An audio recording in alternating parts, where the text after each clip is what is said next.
Welcome everyone to the very first episode of Browsing the Bestiary. Yay! Yay! Yay!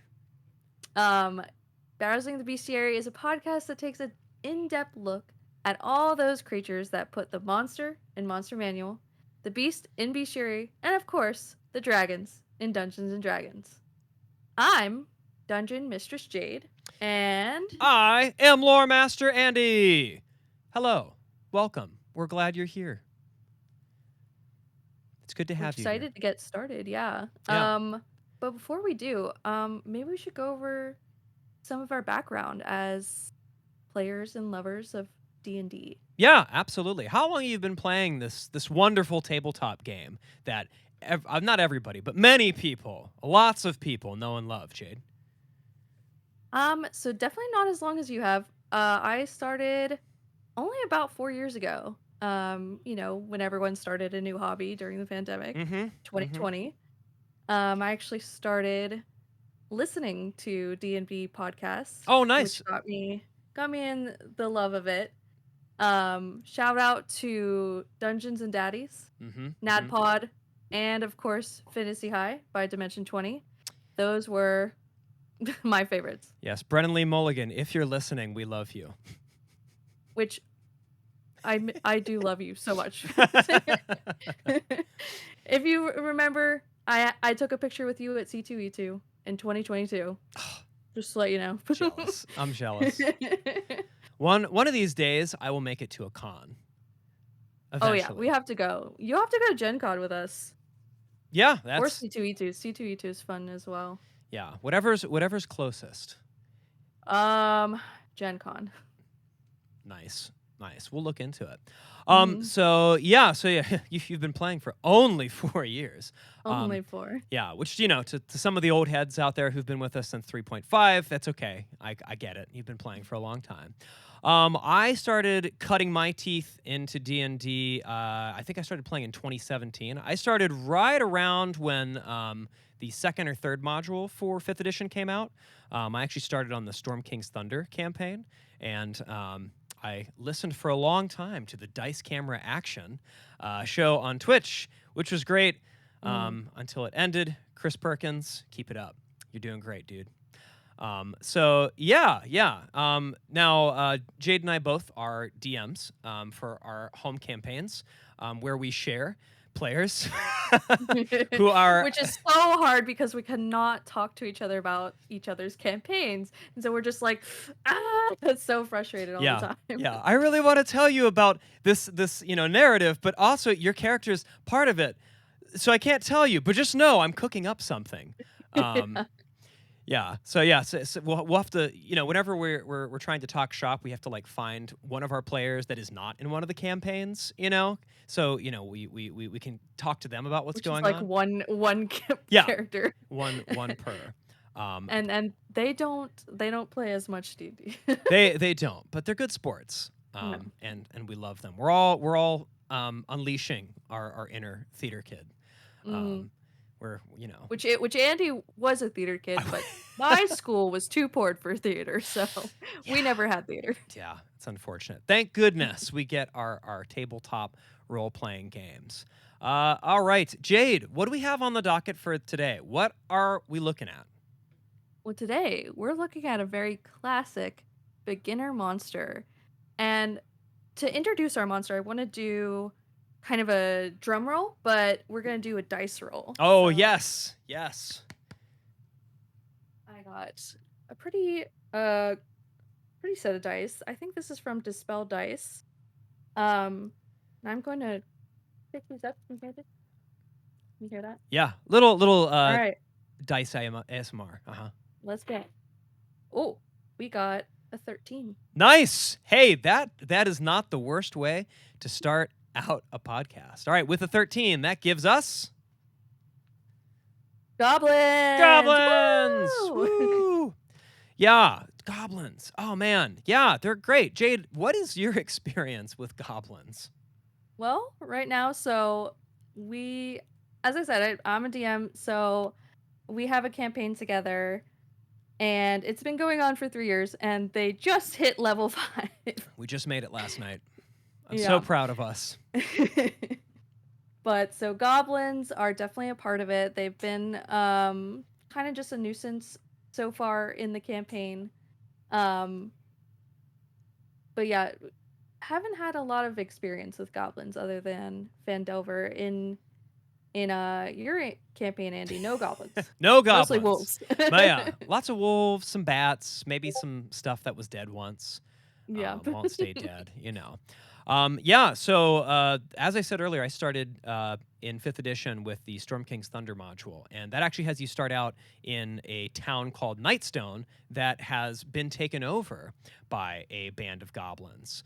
Oh, okay. Yeah, which it's funny at first. You come across some goblins. They have pumpkins on their heads, and they're playing like hide and go seek with each other.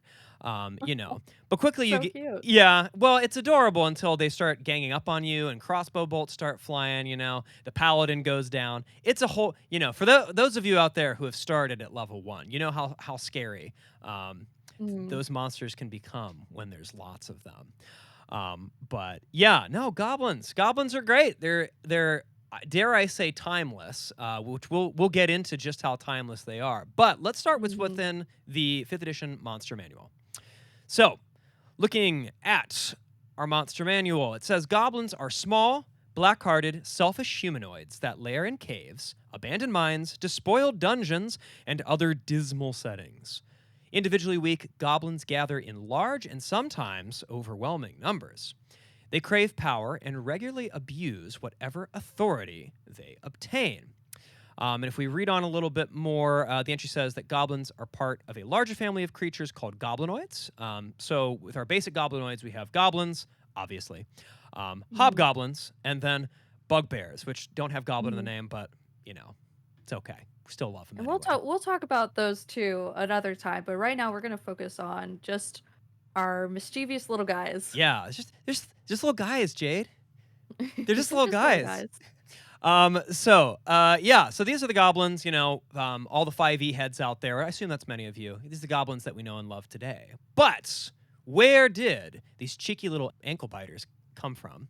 And how did they evolve throughout the different D&D editions? Mhm. And before we get to D&D, we're actually going to go even further back into the history of goblins and where the word came from, how these little creatures appeared in different stories. I'm going to start out with, as funny as it is, a dictionary definition. This You- is from, for all those English nerds out there, this is from the Oxford English Dictionary, which you know is legit, so I know my stuff. Mhm. Oxford educated. Well, the, Well, the dictionary is anyway. yeah. The goblins we know today are not far off from their original depictions.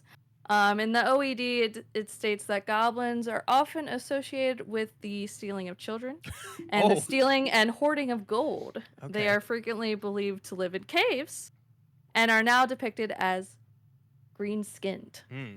I mean, that sounds about right. I didn't know about the stealing children bit, but Oh, well, you know all those old fairy tales are about stealing children, you yeah, know? Don't wander off too far, don't give away too much of your food, you're gonna get eaten. yeah. Those are the stories. Yeah, I don't for anybody who has read the original Brothers Grimm fairy tales, you know that there is a Mhm. surprising amount of child death in there. Um, Child death, child yeah, yeah, abduction. exactly. So we'll just blame it on the goblins Yeah, just for now. for now. Um, the term goblin, actually comes from the old French word "gabeline," which I'm sorry for butchering French, I do not speak French. I'm not going to correct you. And actually, this word was derived from the ancient Greek word kabalos, meaning rogue or knave. And the plural version of kabalos, kabaloi, refers to thieving and mischievous sprite-like creatures that were invoked by rogues. So, Mm. rogues doing their thing, being a little evil, and then the spirits are like, hey, I like that. I like that. I'm gonna make you better at it. English word goblin, referring to these sneaky little creatures, was sometimes used interchangeably with the German word kobold, now kobold, Mm. um, which means a goblin or demon of the mines. of the mines. Don't go So in we that see, mine. There are yeah, kobolds in there. we see a little mix between the two, kobold and goblin, and actually they'll be mixed up a little bit at the beginning in the D&D editions. We'll talk about that. Yeah, which for anybody that doesn't know a lot about the origins of the original first edition of Dungeons and Dragons, the game designers were purposely drawing on a lot of folklore, specifically English folklore, but Mhm. European folklore in general. So that's why a lot of the fantasy creatures that you see as kind of our D&D staples, they're coming from these old fairy tales and myths and that kind of stuff. So fun fact. Yeah, the word goblin and the creatures show up in many different areas. Different forms of the word goblin, sometimes spelled with Y, sometimes spelled with two Y's, two Gobeline, N's. Gob Goboilin, gobbling.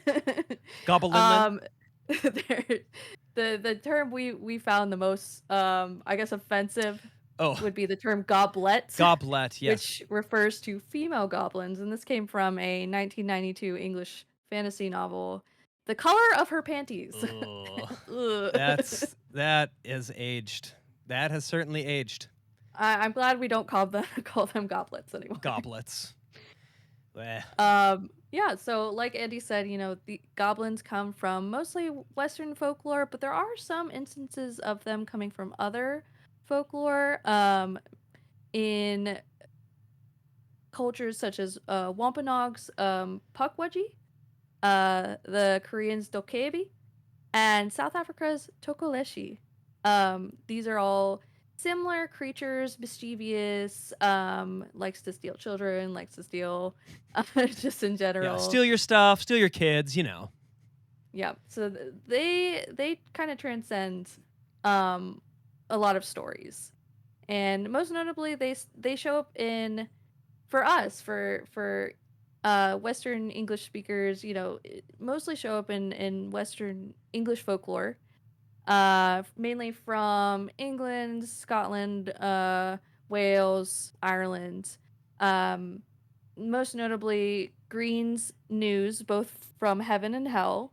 That's from 1593. Mm. Of course, from William Shakespeare, our favorite Oh, middle school reading. yes. The Tempest, Yes. Hamlet, Midsummer's Night's Dream. They all show up as little evil spirits. Particularly, everyone's heard of the uh, fairy Robin Goodfellow or Puck, Mm-hmm. who creates a lot of trouble in Midsummer's. Yeah. Yeah. Which I love how Puck also just kind of gets transported into the Berserk series. He Hmm. was famous enough that it's like, oh yeah, we're just gonna throw him in this story, where nothing bad happens. Nothing at all. Nothing at all. And later on, the stories, they become more of like a symbol, rather than actual fairies that create trouble. Mainly in Christina Rossetti's Goblin Market, George MacDonald's The Princess and the Goblin, and of course, J.R.R. Tolkien's The Hobbit. Mm-hmm. Seminal work for anybody Mm. who's a fan of fantasy, and definitely D&D. Like Gary Gygax was just thumbing through that thing, was like, oh, I got to put this in my game. Oh, for sure. For sure. Ogres, yeah, we like ogres. Yeah, orcs, sure. Yeah, so Gary Gygax, Dave Arneson, creators of the original Dungeons and Dragons, they took a lot of inspiration from old folklore, and went and created our first edition in 1974. Andy, why don't you tell us a little bit about that? Yeah, so the very first printing of D&D First Edition, the famous white box set, which, as you said, were written by Gary Gygax and Dave Arneson, published by Tactical Studies Rules, also known as TSR. In the first printing of this is actually where we get our first mention of the goblin. They were described as small monsters wearing chainmail and had very basic stats and low health. They had a form of sunlight sensitivity, which wasn't called that, but that's what we'd refer to it in 5e talk. Basically, if they're in direct sunlight, they take a -1 to their attack and morale. The book does state that they always attacked in large forces, specifically attacking dwarves on sight for some reason. They were just really racist against dwarves. It doesn't really say why. We'll get to that in later editions, but then they're just like, I Mhm. see a dwarf, I kill it. As listed in the white box set rules, they would appear in groups of 40 to 400 at a time. My So God, imagine rolling up on that with your party of plucky little level yeah. level 1 adventurers. Yes, I've made my first character. He's got an adventure. You come across a band of 400 goblins. Oh no! Now, if the party managed to come out victorious against this band of 400 goblins, they'd actually come out with a lot of loot, specifically gold. Each goblin or kobold had a chance of dropping 1 to 6 gold pieces each. Now, for those of you who are familiar with the original AD&D rules, you only got to level up by spending gold. So, killing monsters and getting gold was very important if you wanted to get stronger. So you could, win against the 400 goblins that just showed up in your face. So, if you fought 40 goblins, you could potentially get a total of 240 gold pieces off of that. And if you rolled badly, you'd still get 40. That's not bad. Mhm. That's pretty good odds. Better than we have now, where it's like, oh, what's in their pockets? I don't know, a gross scimitar. Oh, lovely. So now an interesting thing about the first edition, there is also a kobold entry in first Mhm. edition. There's a number of monsters in there, but in this rulebook it says to just treat them the same as a goblin. They're just Yeah. harder to hit. Yeah, so we see that kind of come from the history of goblins and that kobolds and goblins were often just used interchangeably as the same monster. And in later editions we'll see, kind of diverge from that. Yeah, they did our little scaly boys dirty back in the day. Mhm. So now, for anybody who is aware of AD&D, player characters had to be really cautious about when they got into fights and what they could fight. It was very easy to die then. In fact, it was more or less understood that you would lose lots of characters over the course of a campaign, or even sometimes within a session. One moment you could be fighting 40 goblins, and if you feel really good, you go to the next dungeon tile, and oh look, a purple worm. Yeah, I can't imagine. Yeah, That's yeah. only that nowadays that's only if you piss off your DM. Yeah, yeah. Well, and so, now we're used to much more DM driven, kind of narrative and encounter stuff. But back then, we had these things called wandering monster tables, which we have those now. Think, anybody who's DM'd out there, your random wilderness encounters. It's similar to Mhm. that, just with a lot more variety and didn't really take level into account. So if you were a starry-eyed little level 1 player back then, it was kind of better to avoid monsters unless you felt like you could handle them. Mhm. A lot less acts of divine DM intervention back in those days. So using a large number of low-level goblins was a good way for DMs to teach players when to pick their battles, and is most likely one of the reasons why they're still one of the most, if not the most common beginner monster in D&D. So TLDR, first edition goblins, swarming, mean, ankle-biting cowards.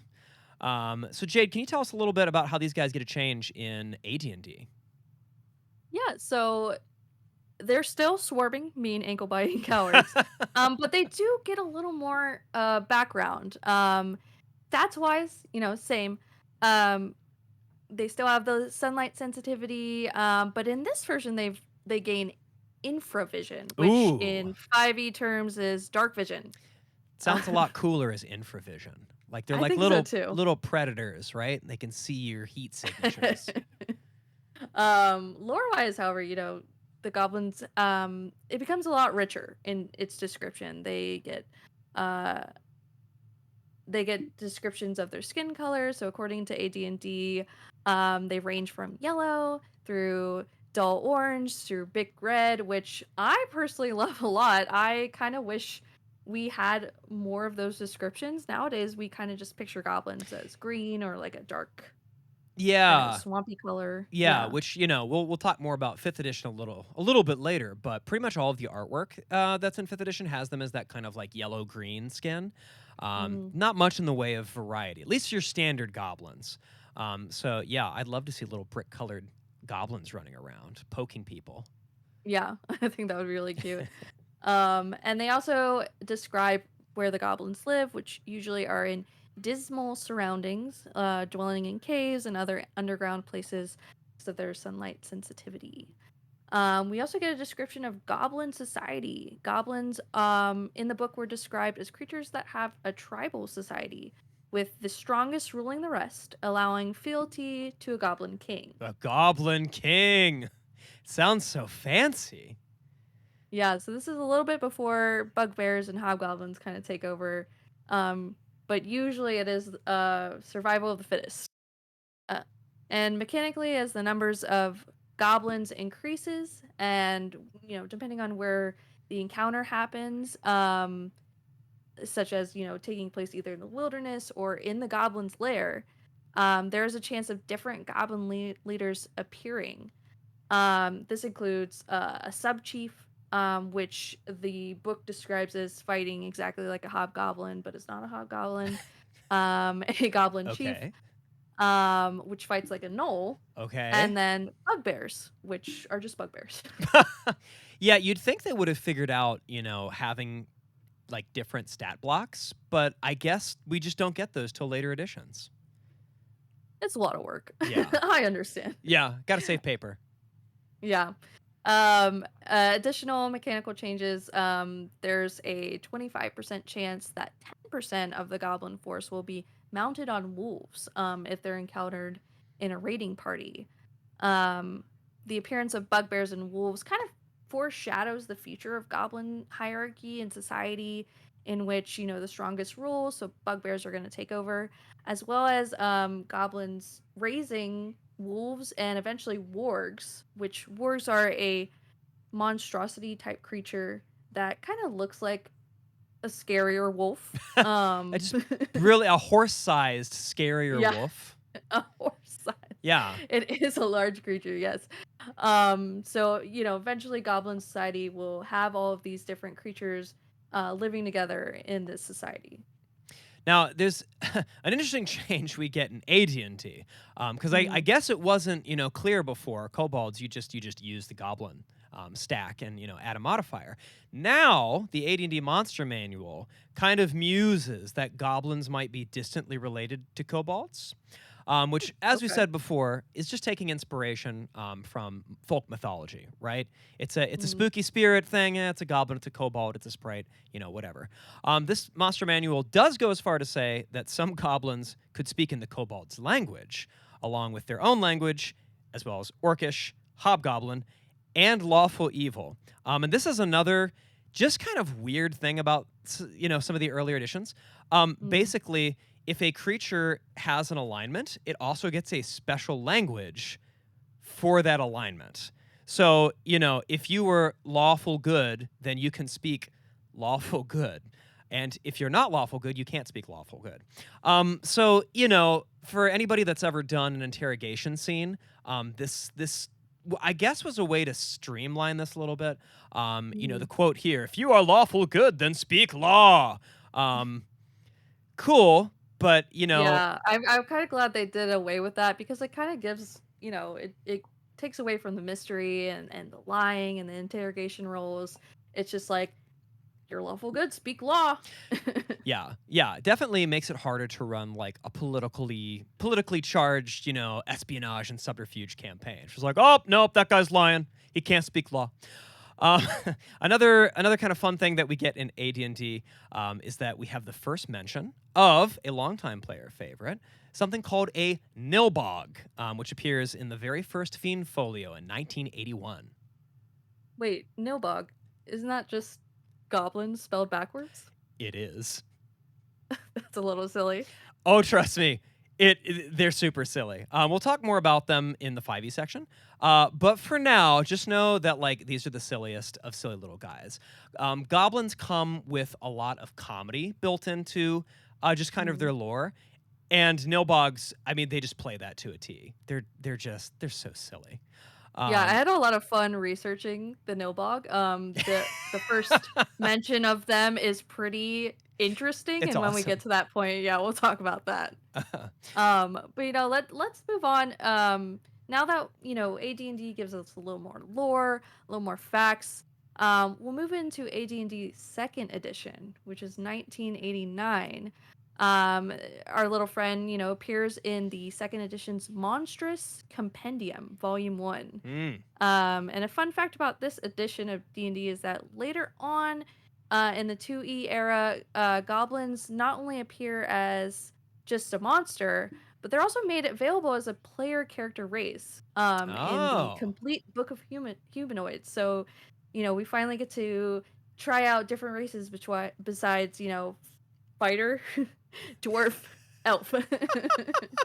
Yeah, that's something I couldn't get over. It's like, hey, yes, you level up, you become a dwarf. Oh, okay, interesting. Mhm. Um, Yeah. yes, You okay, kinda just start out as, like, a blank mannequin and then yeah, blank man, quite literally man akin. Ha cha cha cha mm. cha. The only thing I didn't like about, this version of the player character for goblins is that they cannot be wizards. I think, Iddy, you mentioned it's mainly because goblins have such a low intelligence stat, low to average Yeah, intelligence, but, that sucks. I wanna see a little goblin wizard. yeah. This edition's like, no, there's dumb little guys. They're just not as smart. Oh, Yeah, some of the lore and battle tactics for the goblins in this edition remain the same relatively, but there are a few interesting additions to the goblin. The original one just had a description of their skin color, their eye color. This time we get a little more of their overall appearance. So, oh, quote, goblins have flat faces, broad nose, pointed ears, wide mouths, and small, sharp fangs. Their okay. foreheads slope back, and their eyes are usually dull and glazed. They always walk upright, but their arms hang down past their knees, so kind of a Neanderthal almost look. Yeah, yeah. It's just like, yes, it's a big dumb ape, but it's actually little. It's Too, just a little, it's a just a little little, monkey, little dumb monkey. Can't be wizard. little red monkey. Little dumb red monkey. Can't be wizard. Can't be Can't be wizard. Too dumb. The Monsters Companion also expands a little on Goblin society and their battle tactics. The book specifically states that they tend to live communally, sharing large common areas for eating and sleeping. And then the tribal leaders kind of get their own spaces because, they're the best of the best, they get the best. Yeah, that makes So, sense. these shared spaces are usually pretty filthy, Ugh. due to the goblins not being very cleanly, and like to live in dismal places. The book also states this is probably because they're resistant to most diseases that come from dirty living. Ugh. Gross, dumb little guys. Gross little Ugh. guys, yeah.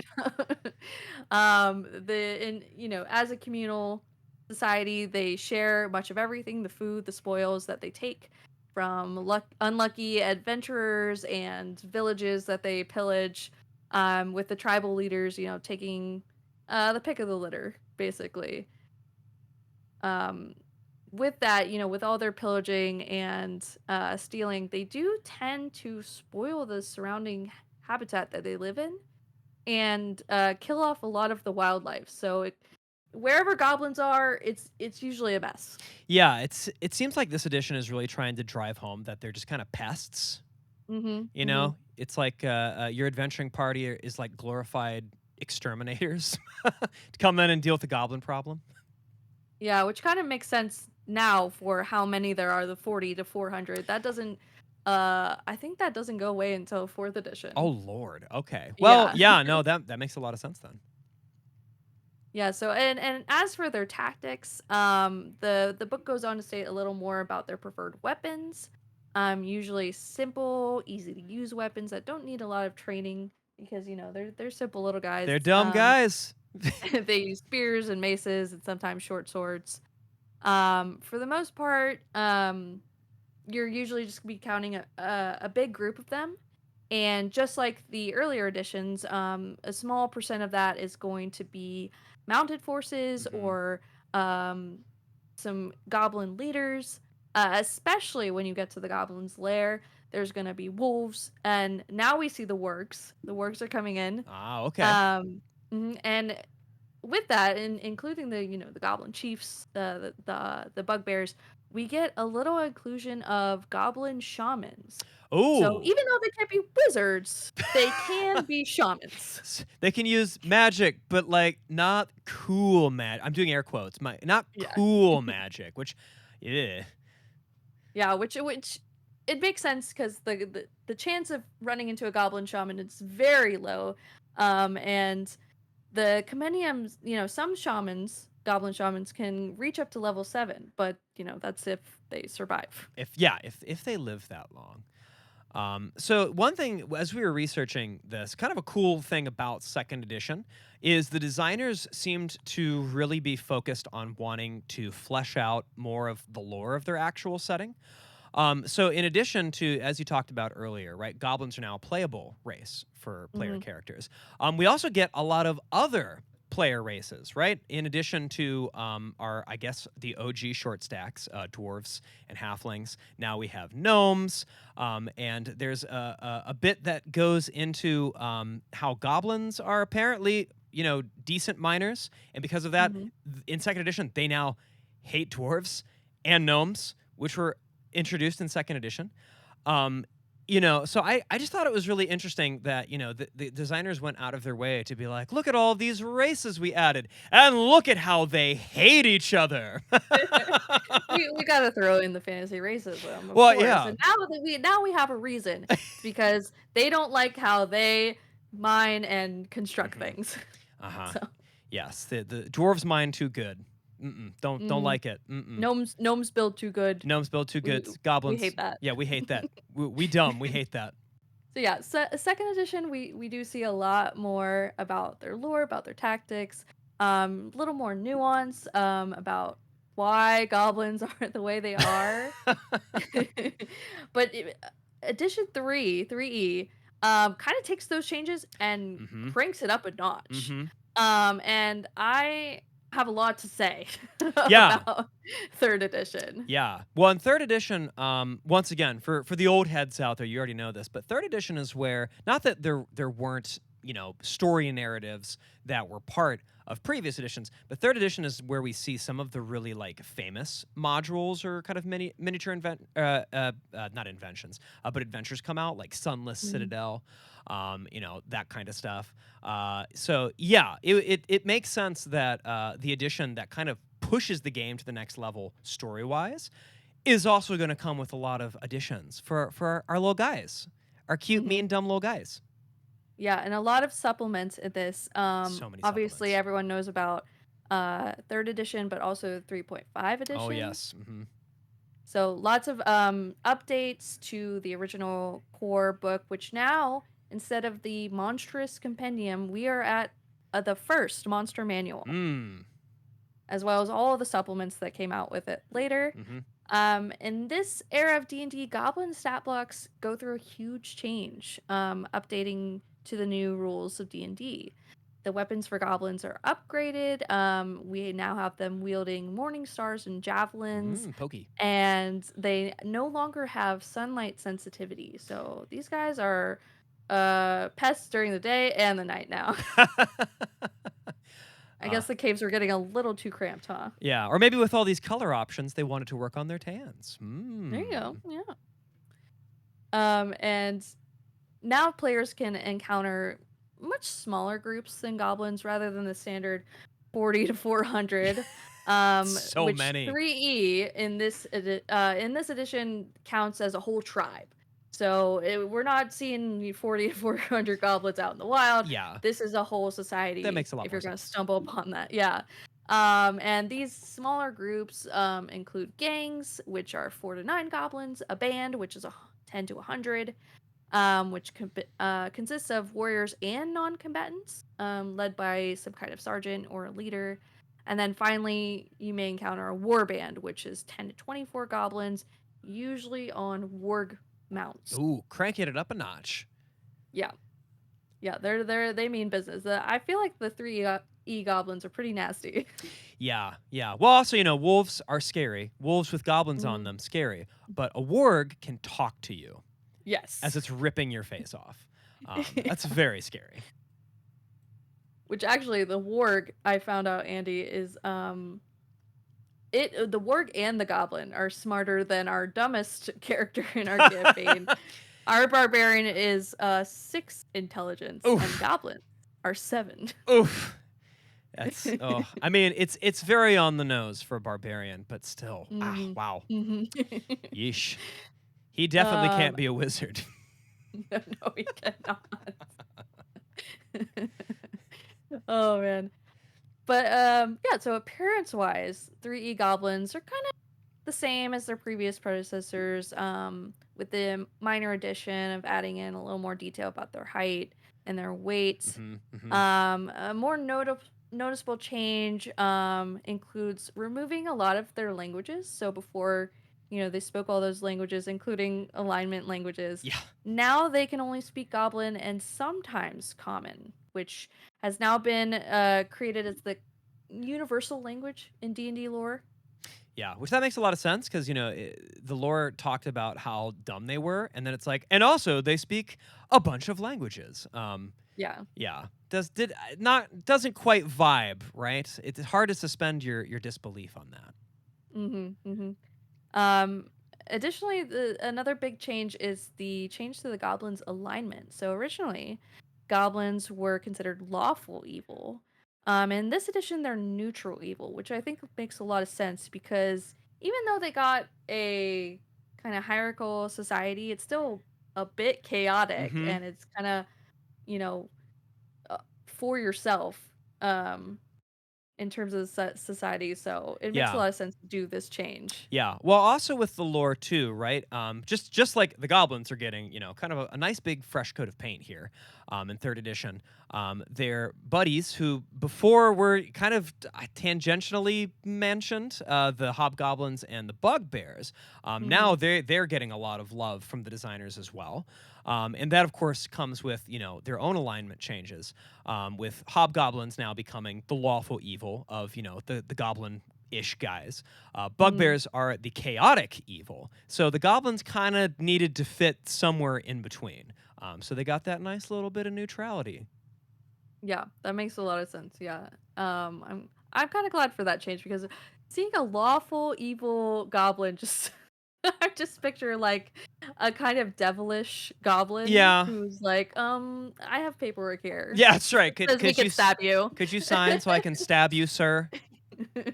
Please. Um, 3E also fleshes out a lot of goblin strategy, and this is kind of my favorite part of the changes to from second edition to third edition.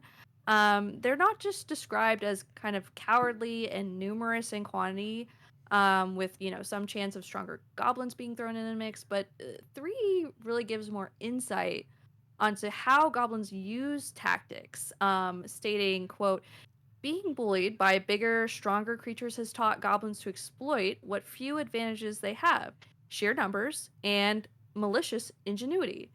The concept of a fair fight is meaningless in their society. They favor ambushes, overwhelming odds, dirty tricks, and any other edge they can devise. End quote. Uh-huh. Yeah, see now that makes a lot of sense, right? Which we're Yeah. used to that in 5th edition, but yeah, that makes a lot of sense. Yeah, this is I like how this more nuanced description takes, small tidbits from previous editions about their ability to build and mine and kind of translate it into the goblins, like knowing how to make traps, knowing how to stage ambushes, and kind of getting the upper hand against their enemies. Mhm. And the game designers definitely kind of took the cowardly nature of goblins and the sheer numbers, and again translated that into unfair fighting tactics. Ooh, yeah. We're scared, we got a lot of numbers, we're gonna take advantage of that. It's a much more satisfying description in my opinion. Yes, and I like there's that bit right about them being used to being bullied, so now they're Hmm. gonna try to be the bullies.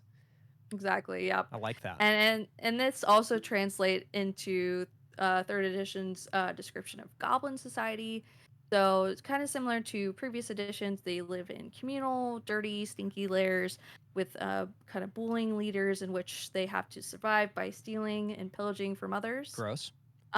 This time though, they add in the addition of a deity that kind of oversees all that. So Maglubiet, Mm. our favorite Mm-hmm. chief goblin god, is mentioned here, stating that he urges his followers to expand their numbers and overwhelm their competitors, which surprisingly does not explicitly say dwarves or gnomes this time. So it's just everyone. We hate everyone Yeah, we now. hate everyone now, which, you know, I love how the designers go through all of that trouble in the previous edition, right? Talk about how Mm. much goblins hate dwarves and gnomes, and now it's like, yeah, no, that never happened, actually. It's always amazing to me how much lore just gets forgotten conveniently between editions. It is the Um, Forgotten Realms, that so we forgot all of it. I don't know. It's a new goblin, baby. I don't know. yeah, and yeah, I kind of like this change because then we're bringing in more about the deities, and Mm-hmm. we're bringing more about just the overall lore of the realms. Um, there is another significant change I will say about the Goblin Society that we actually haven't addressed yet. Um, which is gender inequality. Ah, It I interesting. haven't mentioned this yet because I was kind of waiting until I saw which edition fixed this Uh-huh. personally. Which AD&D 1E and 2E, the text distinctly states that female goblins did not fight. It states that 60% of a group of goblins, usually 200 more in their lair, would be females and young, and both of which did not fight. Okay. Of course, as a woman, As a I do woman, not like a this. dungeon mistress. And it definitely doubles down on this in the complete Book of Humanoids, which is the book that introduces goblins as a player character race. It says, quote, females are not afforded the same rights as males in goblin society, and females never learn how to fight. Come on, And second I am edition. What are you doing? Come on. I will say, yeah, I found this description kind of annoying because the goblins I know and love today, Hmm. everyone fights, everyone is nasty. Yeah. uh, One. I'm sure as you'll see in, like, if anyone's played Baldur's Gate 3, Yeah. which I'm sure most of you have by So now. I've good. played it so much. If you've not played it, go play it.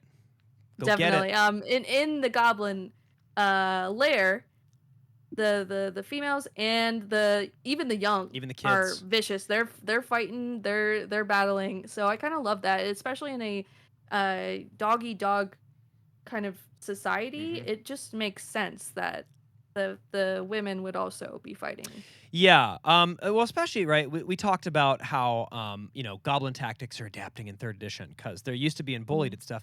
You know, they are kind of taking a I don't want to say it's a deserved place because we love goblins, right? But they're really being put into kind of like the cannon fodder, right? Of the goblins and friends, where, you know, goblins, bugbears, and hobgoblins kind of ranks. So it would make sense that all of them would get in there to do their thing, or, you know, Mhm. try to get a little shiny piece of loot because, you know, they're they're being treated as cannon fodder. Now, something which, speaking of how female goblins are changed in their roles, so something that is really fun that I thought when we were researching this. Once we get into third edition and then 3.5, the designers added in a bunch of goblin subtypes. Up to this point, yeah, we have goblins. You know, you've got your goblin chief and sub chief. You know, your goblin Mhm. king. Couple Um, shamans, yeah. Shamans, yeah, but only sometimes. No Only wizards. sometimes. No wizards. No wizards. Too dumb. Um, but now we get subtypes or subraces of goblins. So one of the more notable subtypes is called the Blue Goblin, which in the lore book, the Psionics Handbook, just refers to them as blues, which I thought was Yeah. kind of fun.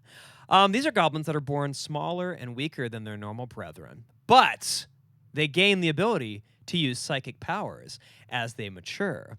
Um, Ooh. yeah, ooh, but also kind of a little lore tidbit in there is that this makes their fellow goblins afraid of them. So most blues get murdered by the other members of their tribe before they get old enough to, like, actually use their powers. Oh. Yeah. Yeah. Yeah, which once again, we're fleshing things out, but oh. So now we also get regional subtypes of goblins. Because, players are now, I assume, exploring more parts of the Forgotten Realms and the other settings. Because at this point, we now have a number of different settings. We have Greyhawk, we have Kryn, we have the Forgotten Realms. I'm trying. I know there's another one, but I can't think of it, and that's okay. Anyways, so some of these subtypes include the Air Goblin. These are goblins that have gained powers from the elemental plane of air. So that means they can fly now. Yay. That's adorable. Yeah. Just zooming around, little things.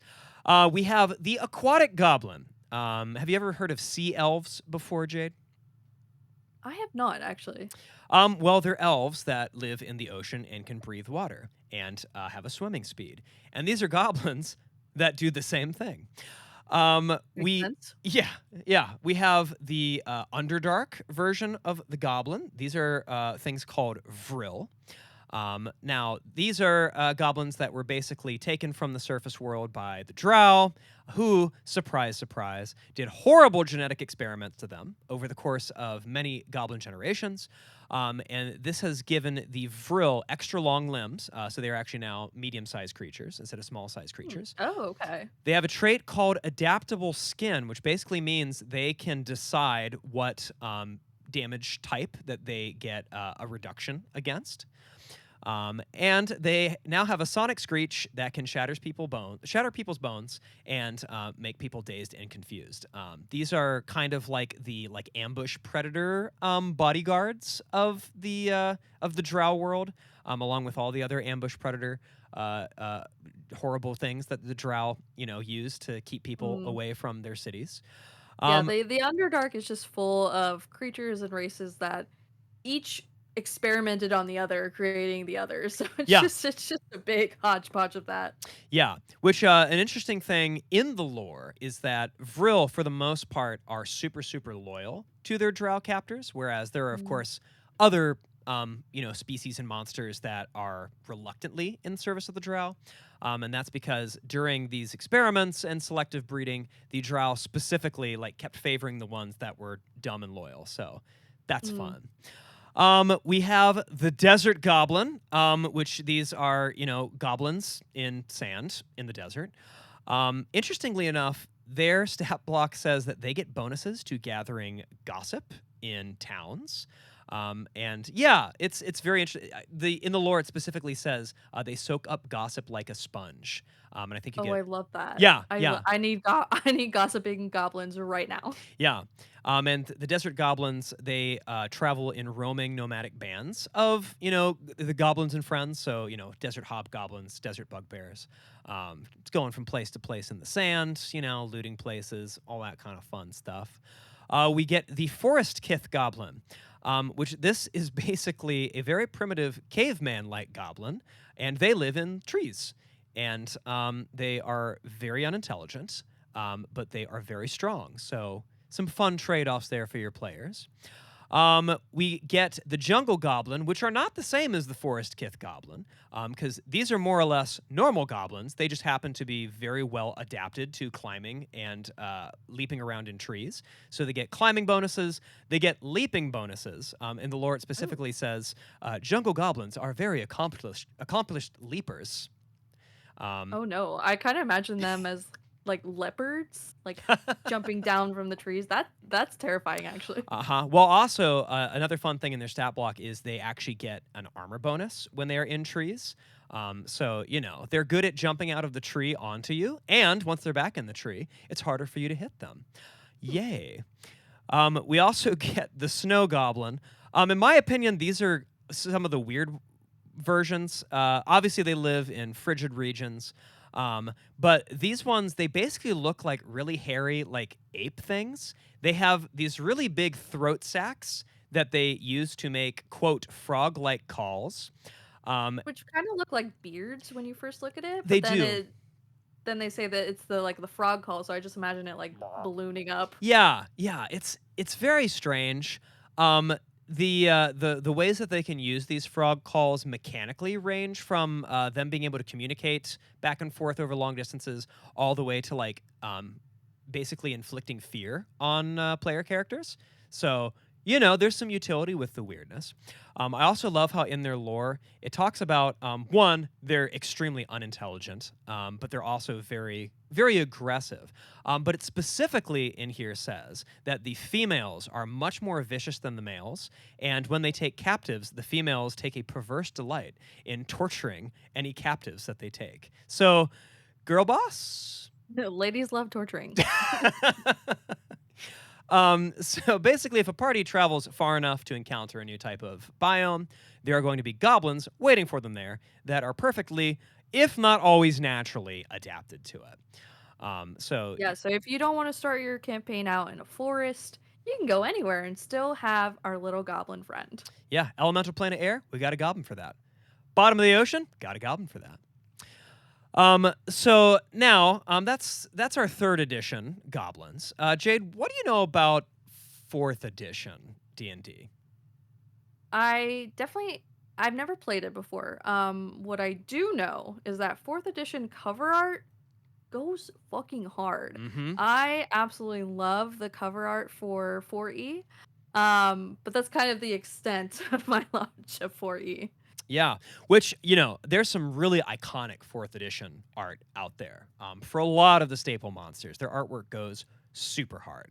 Um, Mm, but you know what goes even harder? what's that, Andy? The unnecessarily complex addition to the 4th edition rule set. We are talking, Woo! yeah, woohoo! We're talking needing supplements to explain your supplements level of complex. And like that has been told to me by people who cut their D&D teeth during 4th edition. So, Oh, I yeah. would hate that. I would hate that so much. Yeah, it made the hobby very expensive. Mm, it's already very Yeah, expensive. exactly. This was even more so. Jeez. All right. So, with all these different supplements, how did this edition exactly treat our vicious little ankle biters? The same way the designers approached everything else, by adding tons of new options, each one discussed in excruciating detail. Oh no. So in the 4th edition monster manual, we don't get much in the way of lore changes for goblins. Luckily, 3rd edition really fleshed out Mm, goblins as a creature, as a society, all the various subspecies we talked about. Although now the word goblin not only refers to the creature, but also to the family of creatures that includes bugbears and hobgoblins, which is confusing. Luckily, in 5th edition, this gets changed to goblinoids because, just calling everything a goblin it's a little, silly. yeah, it's a little It's a little silly. silly. They're still described as being tribal, usually with bugbears or hobgoblins now as the chieftain of the tribe. In terms of appearance, what's interesting, in my opinion, about this edition's lore is that it says that all goblinoids, not just bugbears, but all goblinoids grow coarse body hair, and that male goblins sometimes sport facial hair. But when we look at the 4th edition monster art, which I mean, it's adorable, right? Mhm. They're these vicious little guys with spears, and they're wearing skulls and furs. But these goblins are all depicted as being green skinned and smooth. Yeah. Where are the mustaches, Jayde? I want red skinned goblins with With mustaches. Is that so mustaches. hard? Is that so hard to ask? No, which to D&Ds out there, give some of your goblins mustaches. Your players will love it. Yeah, and in addition to, so like you said, everything stays relatively the same, but there is a change to the goblin lore of the Goblin Society that I personally hate. I hate it a lot. It essentially retcons the history of the goblins, in which it says, quote, "Hobgoblins once had an empire in which bugbears and goblins were their servants. This empire fell to internal strife and interference from other worldly forces, perhaps the Fae, who hated many of the goblins." Mm-hmm. I love the addition of, you know, bringing in the Fae because this Mm-hmm. kind of rounds back to, goblin origins, Yeah. in the real world. Getting But back to their lore, I guess real world, big air quotes, real world lore roots.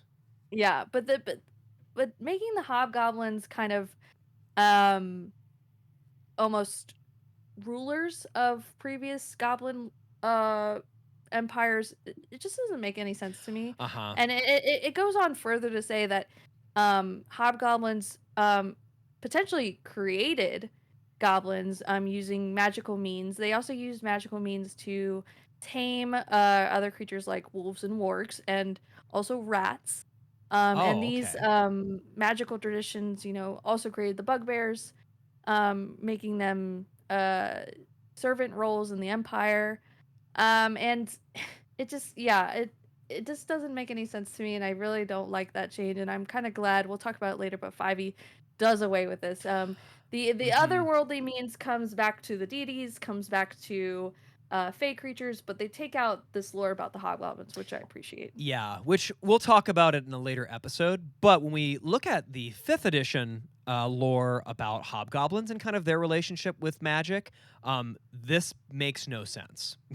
Yeah, yeah. So, yes, thank you, 5th edition designers, for taking a look at the 4E and going, you know what? Maybe not. And there's a lot of that happened with 4E stuff. We just got the good old fashioned retcon. Yeah, and in addition to, some 4E fuckery, we have our favorite god that likes to stick all his fingers in all the pies is Mm, Bane, mm. who in 4E goblin lore, Bane, the god of tyranny, he actually has exarts, goblin exarts, which are Maglubiet, the battle lord. And then help me out here, This Andy, is with this name. Hrugek.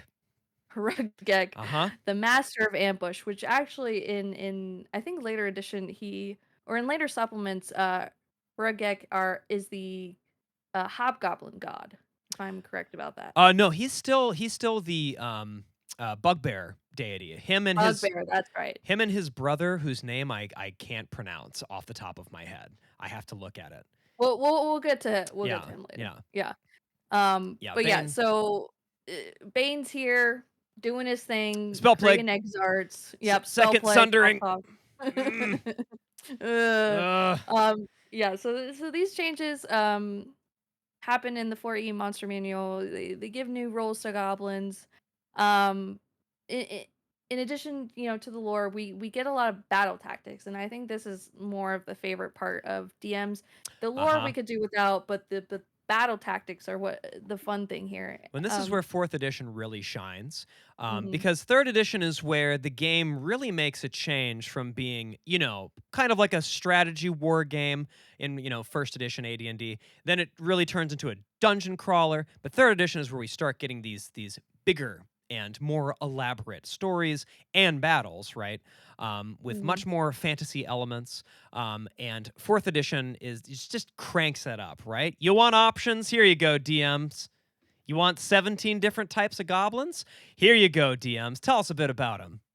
Yeah, and they all have different roles. We got the Black Blade, we got a Cutter, we got the Hexer, we got a Skull Cleaver, a Sharpshooter, an Underboss, Mm, and each of these different fighting subtypes come with their own shiny new stat thank block. God.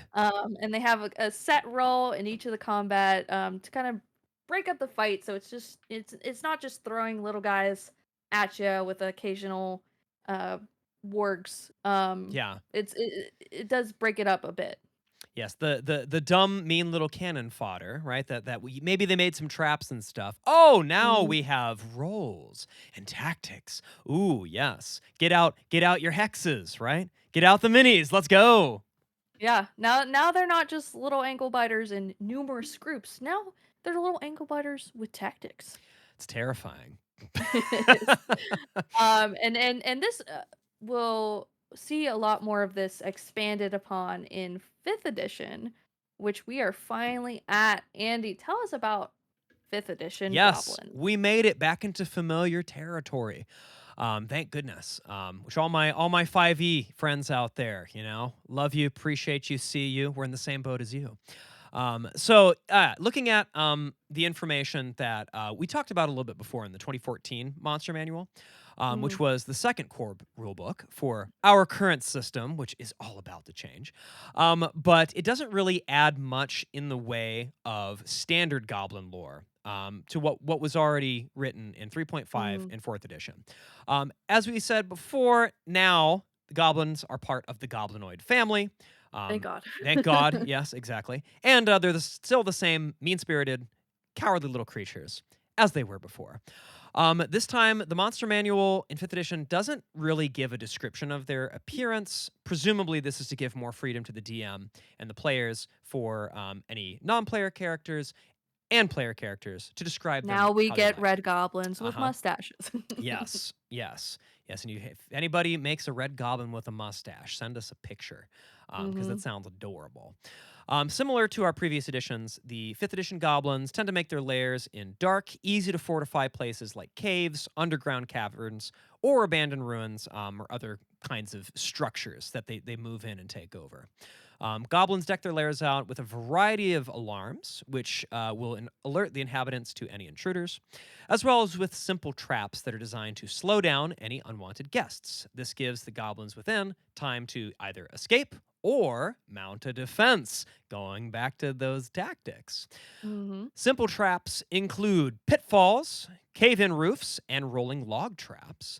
While some of the more elaborate examples include things like the Great Flood, which was introduced in the Lost Mine of Phandelver module. Which Um, I truly loved using that in our campaign because I did the first flood, and then I was like, okay, well now there's a second flood. Everyone's like, a second yeah, flood. yes, yes, literally our paladin. A second flood. Yeah, Which our barbarian, though his intelligence is only 6, he just stood there and he took both tanked it. floods. Yeah. He did not care. So how the Great Flood works is it basically just releases a huge amount of water from a dam somewhere off screen. Mm, That crashes through the cave that is this goblin lair. mm. And this is just to wash away any pesky middling adventurers that may have made their way in there. Yeah, Um, and this definitely exemplifies again the 3.5 edition description of the goblins being great builders and great trap makers because it takes place in a cave. And so they are able to kind of take advantage again of the natural forming of the cave, the water flowing down into these pools. mhm. They dam it up and they use it as a trap, and I thought that was really great. Yeah, yeah. Which, when you are designing your own traps and defenses DMs, right? Try to think about the natural environment or unnatural, depending on where your goblins are, right? Try to take into account the environment when you're building these kind of traps. One, it's gonna be a lot of fun for you. Two, your Mhm. players will be very impressed when the big stone column is now rolling towards them. Um, so goblin lairs that are underground often were built with tunnels that are made to be too small for medium-sized creatures to squeeze through easily, which most player characters are going to be medium-sized. Which this enables the small-sized goblins to quickly escape. One of my personal favorites of the many goblin escape plans appears in the Tomb of Annihilation module in 5th edition. It's used by the Biting Ant tribe of the Bestiary goblins of the jungles of Chalt. So basically, what they did is they built their entire village on top of a gigantic catapult. And if Okay. yeah, yeah, so if the village is being invaded and the goblins are having a bad time, basically they have this safety button where they cut the rope. Safety, quote Yeah, unquote. yeah, safety, which flings the village somewhere else. Which we Let's just push it somewhere Yeah, else. exactly. Let's take that and push it somewhere else. I swear that Chris Perkins and the other designers in that module were just channeling that SpongeBob episode. Oh yeah. What these Batiri goblins didn't take into account was that the impact force from the actual landing of the village is more than enough to kill any and every goblin that is still unlucky enough to be inside it. And it actually notes that in the module. So yeah, you can. Yeah, so goblins are great at creating traps, but they're also still silly little guys. So you can have fun with those traps. Yeah, yeah, exactly. And do have as much fun with them as you can, because the goblins definitely would in building them. So getting back into some of the background lore of the goblins in 5th edition, this actually gives us more information about goblin worship of their god Magubliat, who was introduced before, but now we get some more fleshing out of the deity that the goblins and other goblinoids worship.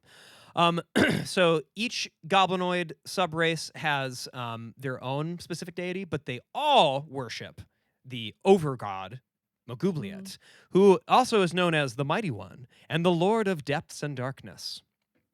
Are those titles he gave himself or I someone else think, gave him? yeah, I think you already know the answer to that question. Goblins believe that if they are one of Magubliet's chosen, capital C, then they will get the privilege. I'm making big air quotes again. I know, not a visual medium, but here they are for you. We'll get there eventually. Yeah. They get the privilege of serving in Magubliet's armies, fighting against the forces of Grumsh, who is the greater god of the orcs. And this eternal struggle takes place on the plains of Acheron for all eternity. Which, for all of you, Outer Plains heads out there, you know that Acheron is basically a big metal cube, and it just has a bunch of armies of goblinoids and orcs just duking it out forever. Most goblins, though, fear this fate more than they fear death. I agree with them.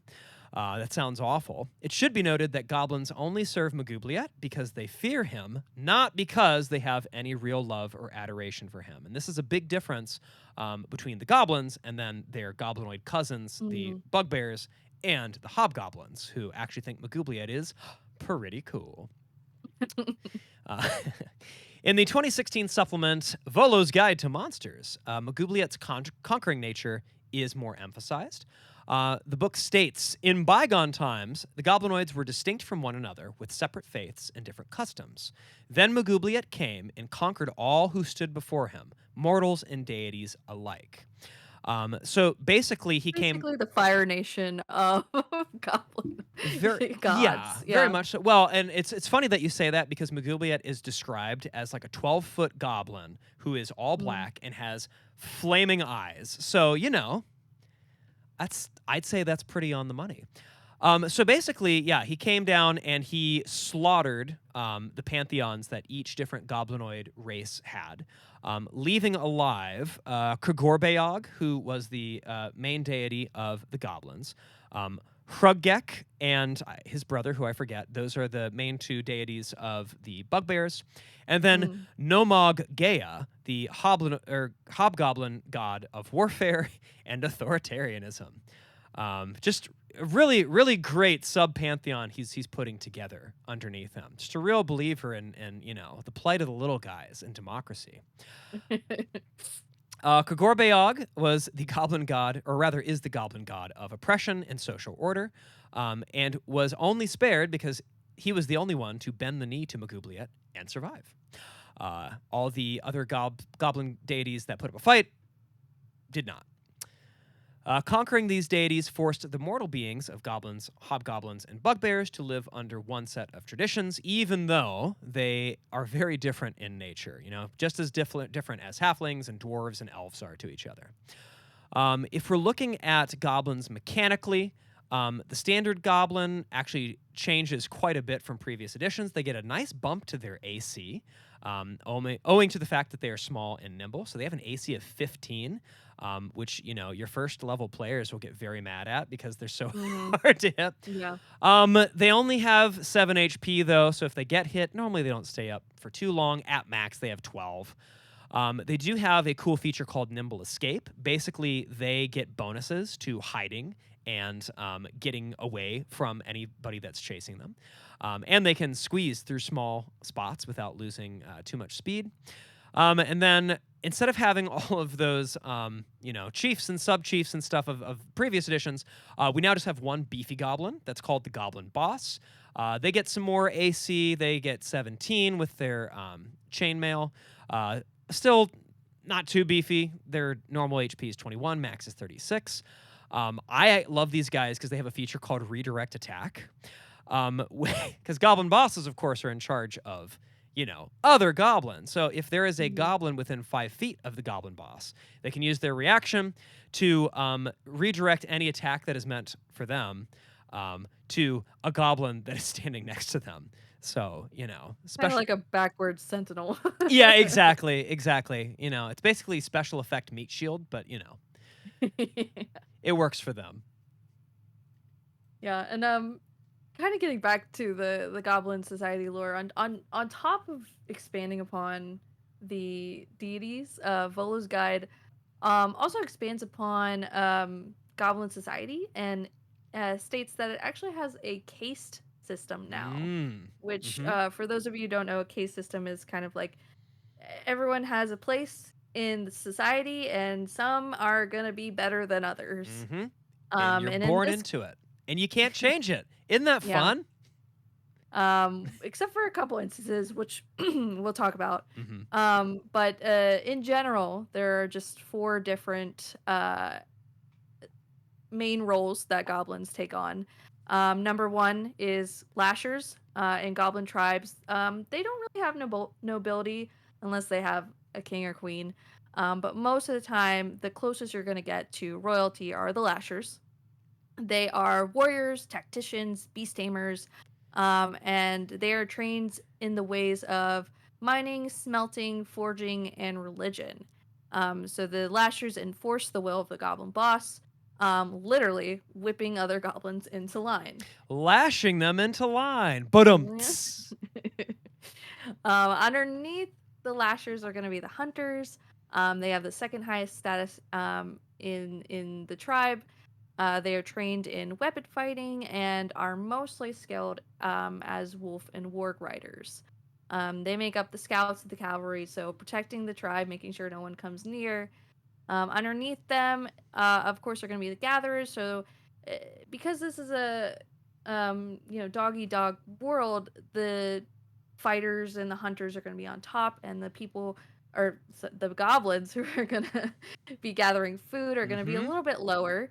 They are in charge of getting food for the tribe, whatever's naturally available, or they steal from nearby settlements, camps, farms, take from people who are just wandering by. Mm-hmm. Usually they carry weapons, but usually they're like trapping weapons like nets, lassos, caltrops, anything to capture and steal. And finally, underneath them are the pariahs, the lowest rung of goblin society. They are the most dim-witted, the least educated, and the Oh. weakest goblins. Oh no. Our dumb So little truly, guys. truly our little guys. Oh no. And they are in charge of the worst and dirtiest jobs like mucking animal pens or working in the mines. Oof. Now, Um, what's interesting, also in Volo's guide, that this is basically just the designers, harkening back to some of the tropes that were established in earlier editions. Right? Goblins are cowards. Goblins are cowards. They're mean, but they're cowards. What they did in Volo's guide is they basically explained how different goblins from different caste systems behave differently, right? mhm, Talking about how adventurers might see 20 goblins run away from them in terror, right? But these are the gatherers and pariahs, unbeknownst to the party, right? Whereas they might be ambushed by like four really aggressive, vicious goblin. Well, these are going to be hunters and lashers. mhm. So, which I thought that was kind of a cool little ad. It's something your players will probably never need to know about, but I just thought it was a cool little thing the designers put in there. It's like, oh, that's why this is this way. That's why you can get ambushed and killed, maybe depending on your level, by goblins. Whereas all these other ones are just like, ah. Yeah, yeah, and it definitely harkens back to 3.5 edition that expands upon this. And on top of that, I like that Volo's goes more into goblins with Uh magic. huh. Oh Um, yes. Goblins are typically too stupid to learn magic. No wizards, Oh, right? No no wizards. wizards. No wizards. um, the traditional way, anyway. And even their gods, Corbeog, tends to be a little bit stingy with giving magic to the goblins. He doesn't like to share. Mm-hmm. And so on top of the four main case in the goblin tribe, there's also a rarer caste of goblins, which are those who can wield magic. Which Um, interestingly here we get two tidbits on the goblin language in the supplements for 5th edition.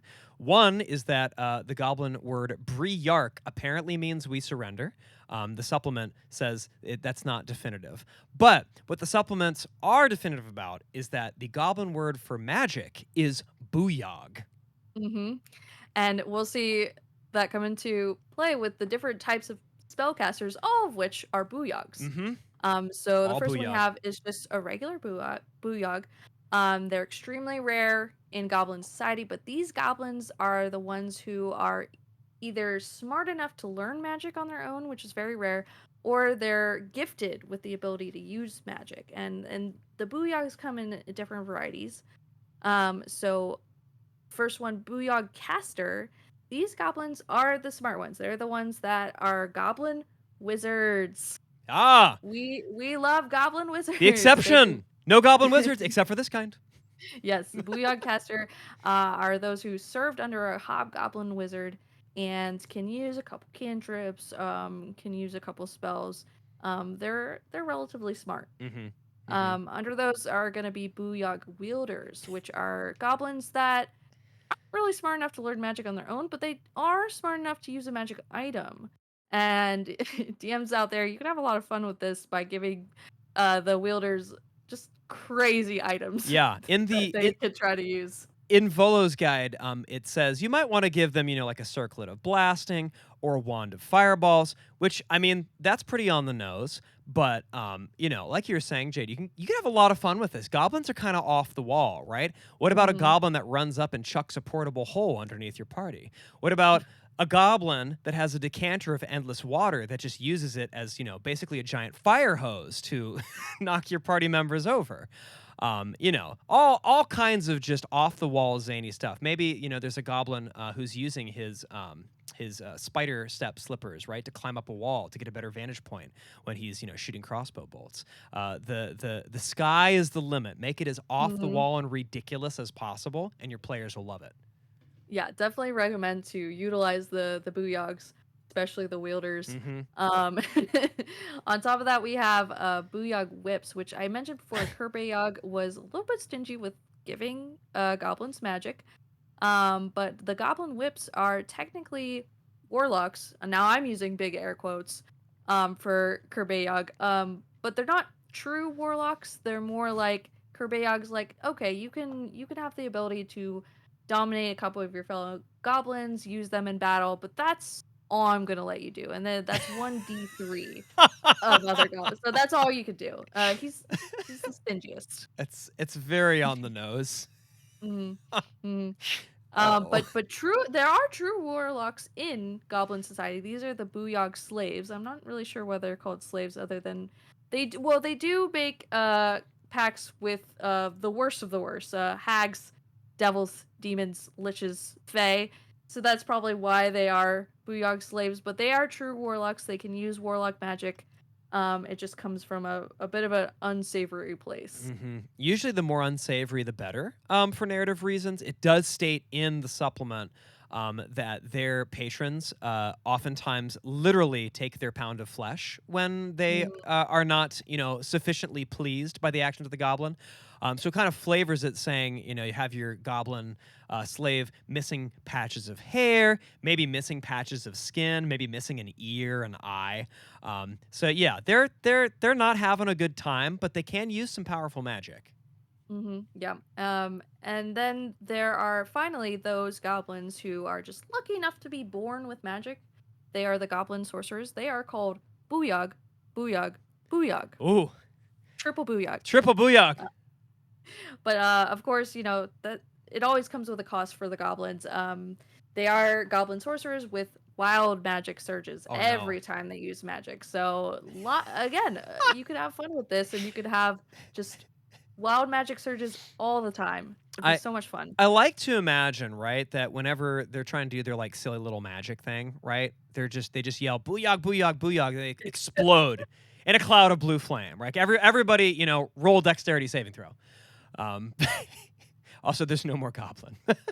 No more goblin. Yeah, so those are the few magic users that you could add into a goblin tribe. And now we're getting back to our best little guy, Oh, yes, the Nilbogs. Andy's favorite, the Oh, Nilbog. I love these I had a guys. lot of fun researching the Nilbog because the origin of the original Nilbog is very interesting. So in 1981 supplement to AD&D 1E, the Fiend Folio, is where the Nilbogs first appear. And originally, Nilbogs were the result of a disease. It was, quote, a curious spatio-temporal reversal That that sounds was, bad. yeah, that was contracted by goblins, and this was called Nilbogism. Oh. It specifically occurs when there That's are strains in the fabric of the space-time continuum that was caused by a overuse of magic. Yeah, so goblins affected by Nilbogism, they're now called Nilbogs, have the ability to cause others to do the opposite of what they want to do. The Fiend Folio gives an example of like adventurers dumping all of their treasure for the Nilbog and then just leaving. They don't want to do that, but the Nilbog wants them to do that. I love it.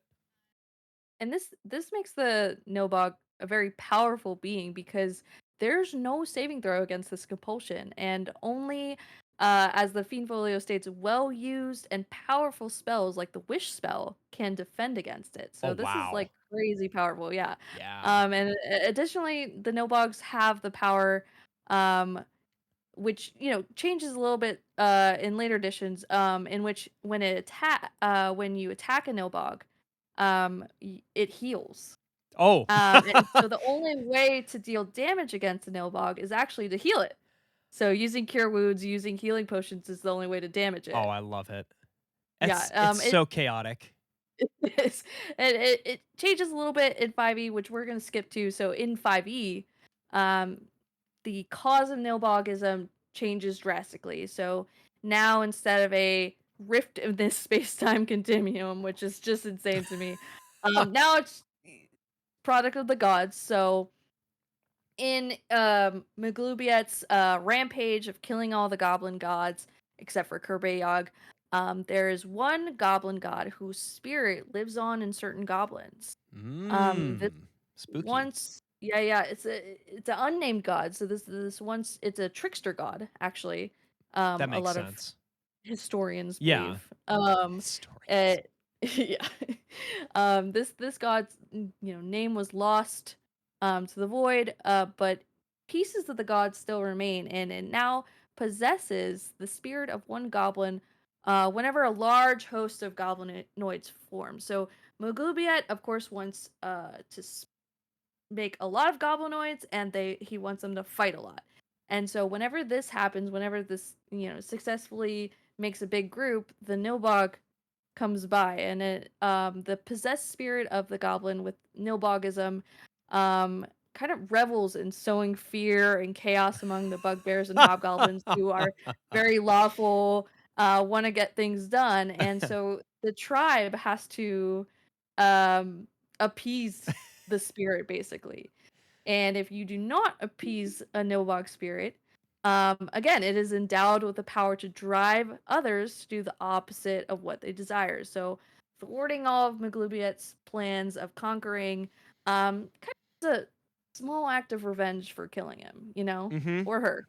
We Yeah. don't know. Yeah. No, I love it. Once again, very very on brand, right? With the hmm humor that's just kind of been part of goblin lore. I love it.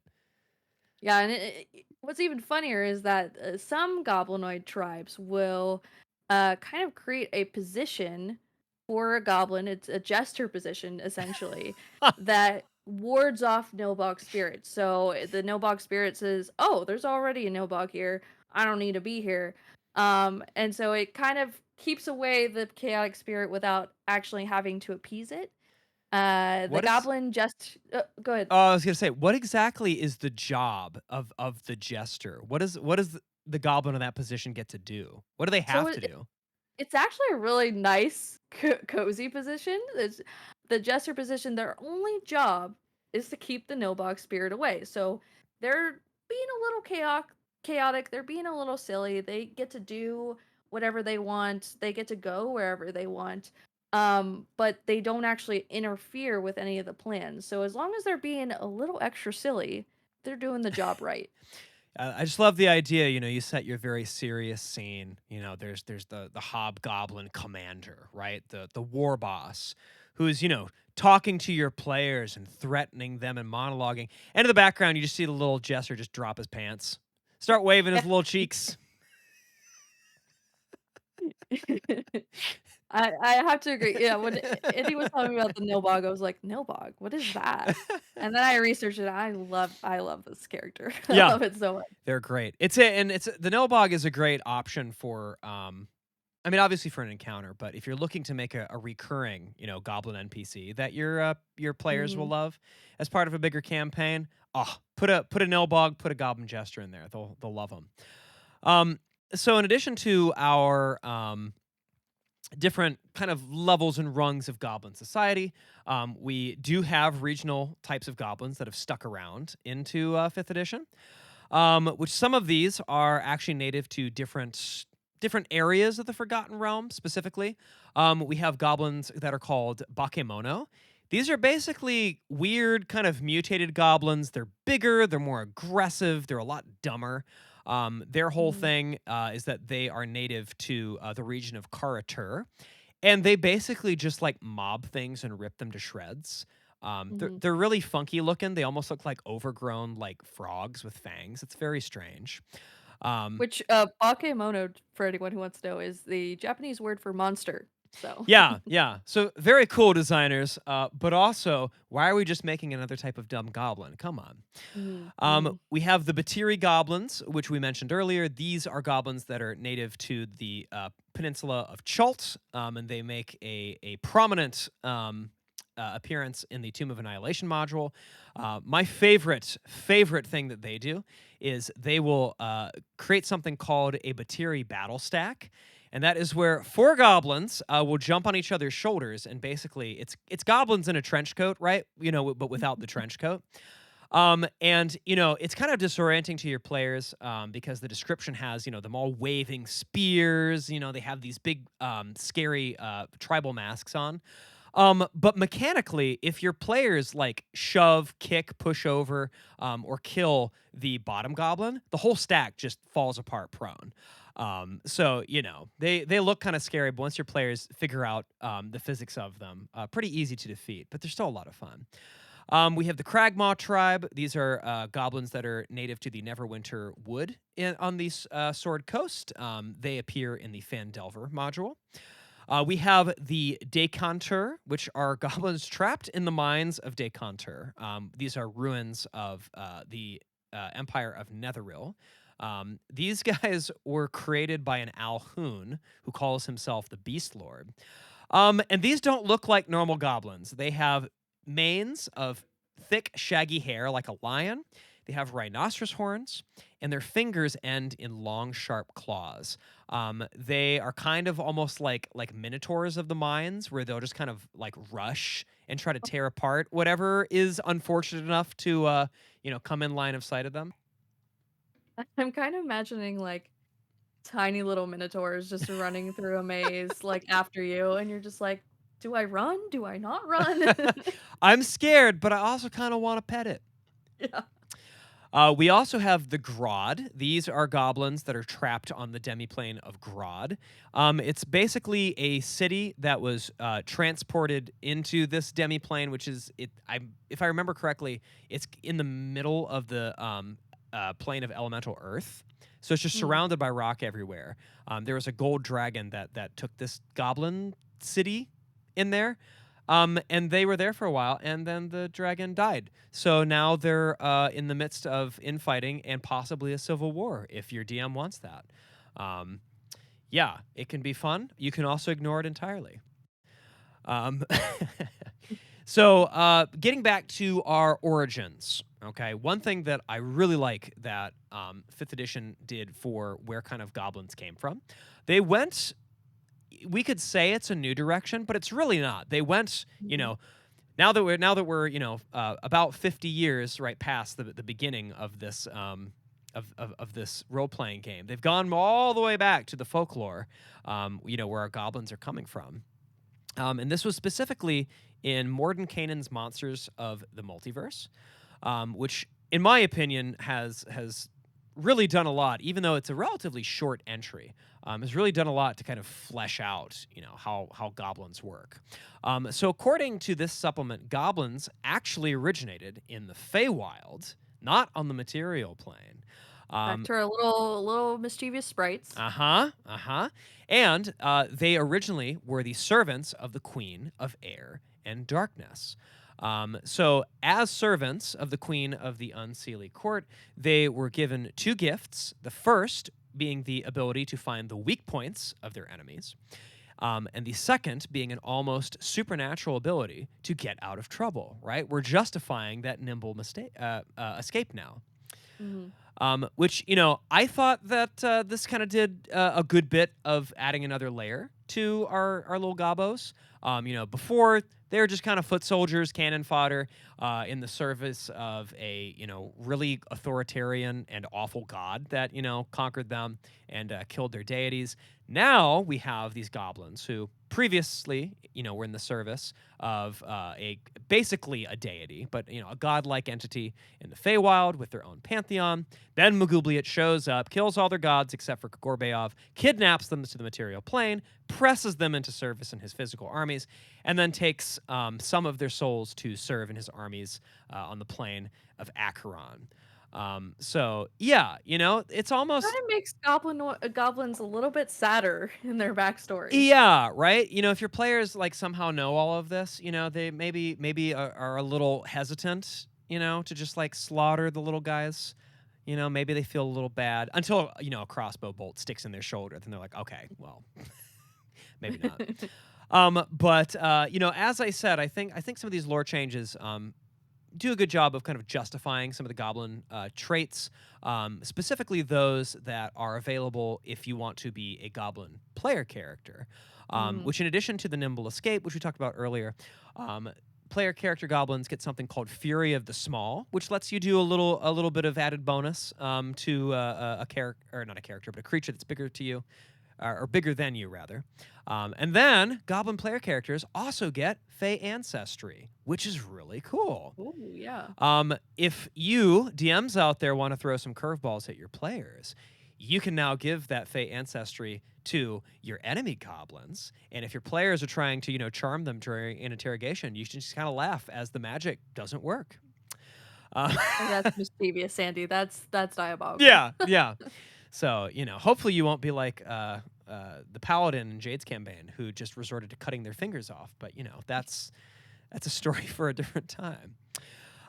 So our goblins, right? We've come full circle. They started in mythology as, these kind of tricky little sprite fairy type creatures, became cannon fodder, foot soldier enemies, and, went from being the foot soldiers of an angry and kind of jerk of a god all the way back to being fey creatures again. Yeah, and now that we've come full circle, it's kind of time to look at the future of goblins. Before we move on to a story portion, which we have ready for you guys, and we're really excited for. We want to talk about the future of goblins. This year marks the 50th anniversary of D&D, which we love, we cherish, and now it's time for a new era of the game. This latest 5th edition, or D&D 1. It's 5.5. Yeah, it's basically 5.5. Yeah, the latest 5th edition Monster Mania is set to release February of 2025. And we're really excited to see, what changes they will do to the goblin. Andy, what are you hoping to see in the new goblins? So, with all this great lore that we have now, which, is really fun. It's great stuff to help with your world building. It's great stuff, to kind of, like we said, kind of give your players, make the goblin seem if not a bit more sympathetic, then definitely more complex. Hmm. But what I really want to see is actually more of these kind of different specialized type of goblins, like what we saw in fourth edition. There's a lot of lore that the 5e supplements have given to help DMs, kind of flesh out goblin tactics, traps, lairs, that kind of stuff. But I mean, we love stat blocks. Stat blocks are great, you know. Well, some of us do. Well, yeah, some of us. And some of us just like mucking with them.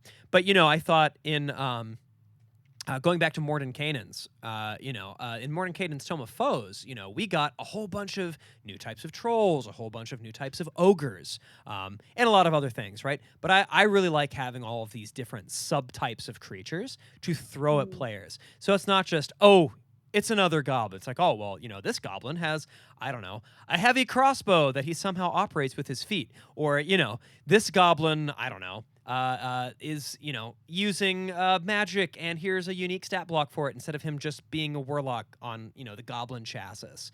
I am as Jayde can tell you, as a player in one of my games, I am all for kind of throwing new things at my Mhm. players, to let them get really tactical with their characters, to try to overcome in the heat of battle.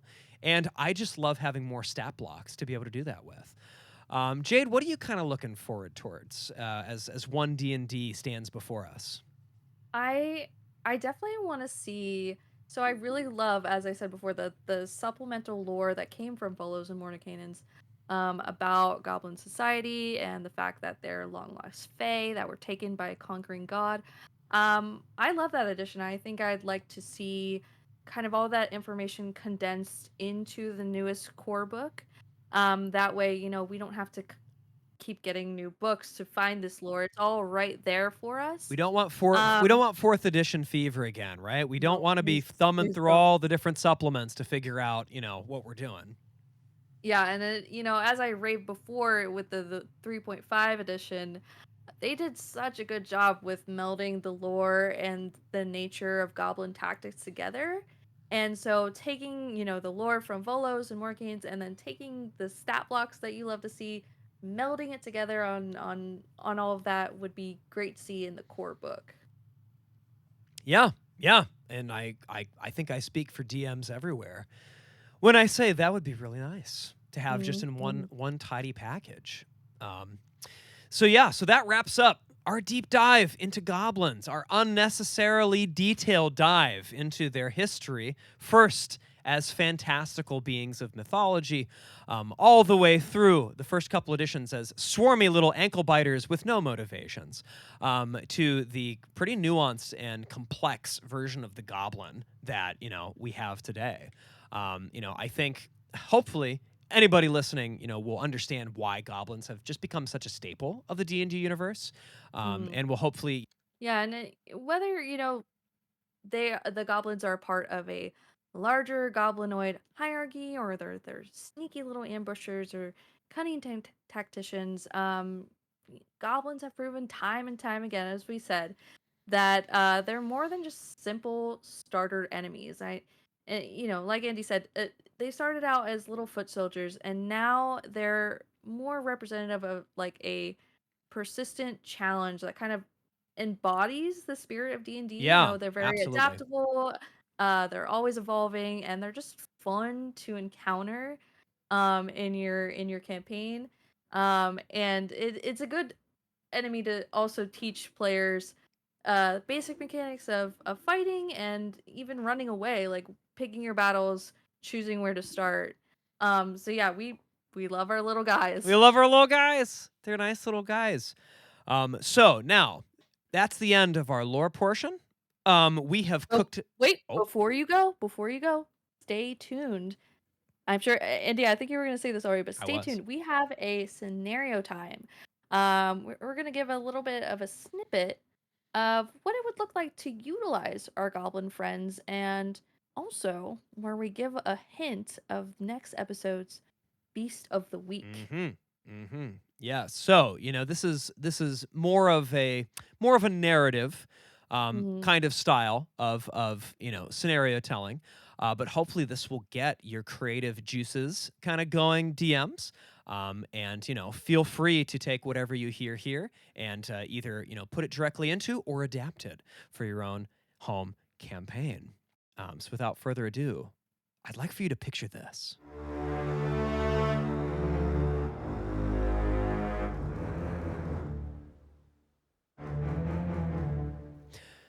The air was hot and thick.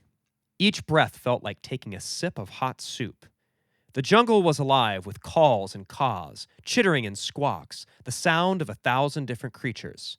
It was an assault on the senses, but still not enough to distract from the heat.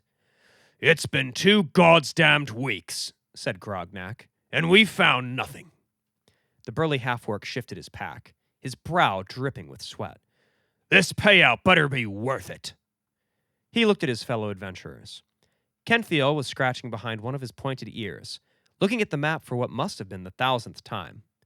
Rasheda kept one hand firmly on her bow as they trudged forward, her dark eyes scanning every inch of brush for any unwanted guests. Brunwyn took a long sip from her water skin. "Dwarves aren't meant for this mess," she panted. "Give me the dry heat of a forge any day, but I dunno how much more of this I can take." The lean and muscled shoulders of the bunch were hunched over in exhaustion.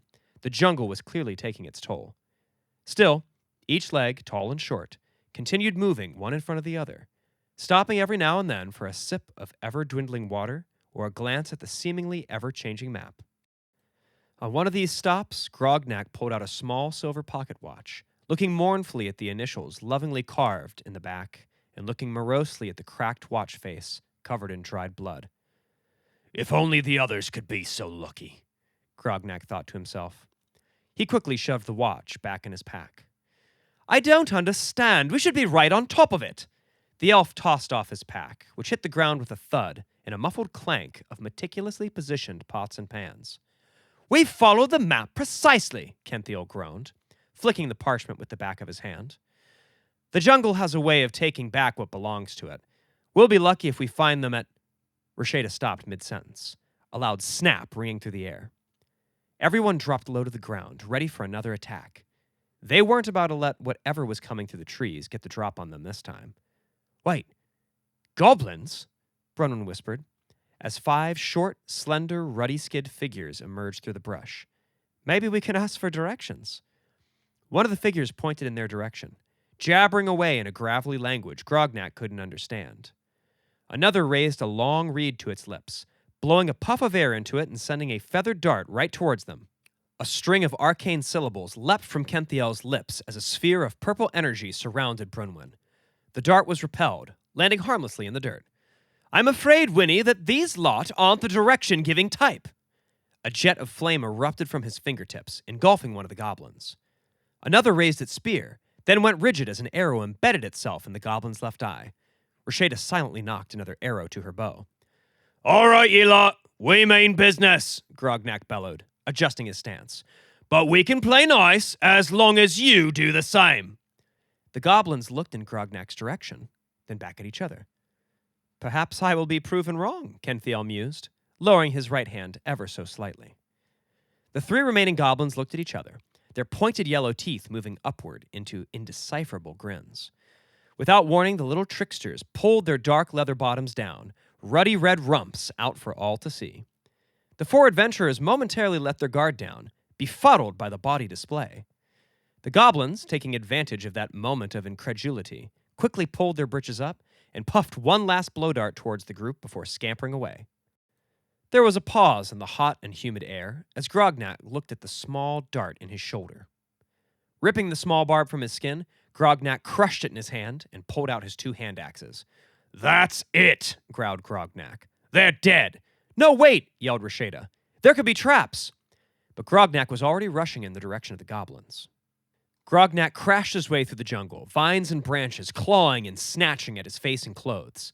His blood was boiling with rage, and each snag and prick was a precious moment lost in his pursuit of those gods-damned goblins. Suddenly, the thick foliage gave way to an open clearing. He could see rounded stone walls that formed around a gladiatorial stage, its cobbled stone floor marred with streaks of dried blood and long discarded bones. Grognak heard his companions come to a stop behind him, catching their breaths as quickly as they could. Then they heard it. The roar of a crowd. There must have been 100 of them, perched on ancient columns and filling crumbling amphitheater seats. Goblins. All sporting the same reddish hue as the ones they were chasing. I told you to watch out for traps! Rasheda was right, as usual. A booming voice filled the ruins, speaking the same teeth-grinding language Grognak had heard before. Elf! Translate! He snarled. Welcome, esteemed guests, Kenthiel stammered, trying his best to keep pace with the steady chattering of the voice. To the court of Queen Pick'em Stick'em. The group looked up towards the ancient boxes, constructed long ago for royalty and the wealthy.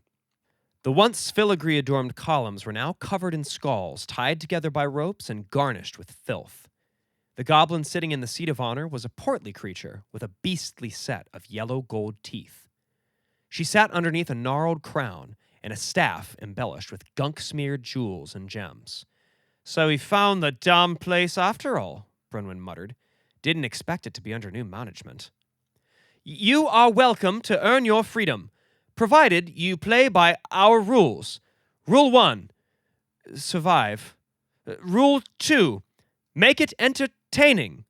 Make what entertaining? Rasheda wondered out loud. The ground began to tremble. A huge set of stone doors at the far end of the arena began to swing open, the sound of metal on stone grinding together, piercing the air. The group tried to turn back before whatever was making that rumbling came out to join in on the games. But their path out was blocked by rust-colored goblins, stacked one on top of the other, all wielding sharp, ivory-tipped spears. Out of the darkness lumbered a huge, green-skinned creature. Each of its 3 eyes was partially hooded, with 3 goblins perched behind them on leather harnesses. The creature opened its toothy maw and let loose a low roar, thrashing its 2 massive tentacle arms, flinging the loose, cobbled stones across the arena. The goblin riders were pointing towards the groups, shouting towards each other and adjusting the hoods. The beast took a thunderous step forwards. Gods help us, Rasheda said, reaching towards her quiver. Brunwyn readied her war pick in one hand, the other clutching the symbol of an iron anvil that hung around her neck. Oh, Father, hear my prayer, she whispered breathlessly. Kenthiel raised his spellbook, tracing a few sigils in the air as a tentacle shot towards him. His incantation was cut short as he felt himself in a rubbery grip. Before he could try to get his footing, Kenthiel was pulled forward, letting out a shriek. The creature moved its prize closer towards its hungry jaws. Grognak gripped his axes tight. No more, he panted. Not one more soul lost under my watch. He dug in his heels, inhaled sharply, then pushed off from the ground, leaping towards this new foe. Smile for me, you slippery bastard! I'll be the last thing ye ever see! Thanks for joining us on Browsing the Bestiary. Be sure to subscribe for more episodes and check out our Patreon at Browsing the Bestiary, all one word. There you can keep up to date on any new pod-related announcements, access reference pages for each episode, and download character sheets for characters featured in our story times. And if you're something of a lore master yourself, you can offer us corrections for any facts we got wrong. If you catch something we missed, you may get a shout out in a future episode. Remember to cite your sources. I'm Dungeon Mistress Jayde. And I'm Lore Master Andy. Until next time, may your dice rolls be high and your adventurers ever prepared.